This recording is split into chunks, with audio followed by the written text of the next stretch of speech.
תתחיל. שלום לכם, תקשיבו, אני חייב לעשות לכם טוב. בואו תעשו אתם לעצמכם טוב. שמי יצחק מאיר, אני גר בפרדס חנה, הלכתי פה במרכז המסחרי, פתאום משהו תפס אותי, לא יודע מה, אורתופדי, עניינים, בא בחור נחמד, אמר לי בוא תבדוק אם אתה צריך מדרסים.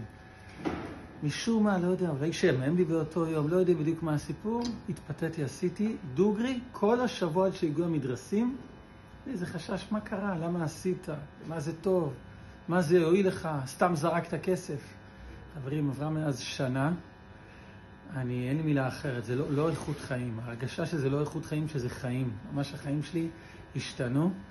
אז באתי לכאן לומר תודה, ואז הציעו לי לצלם סרטון, אמרתי, אני חייב לצלם את הסרטון הזה, תאמינו לי, לא בשביל חשבון הבנק של בעלי העסק הנפלא והמשמעותי הזה, אלא בשבילכם, בשבילך, בשבילך.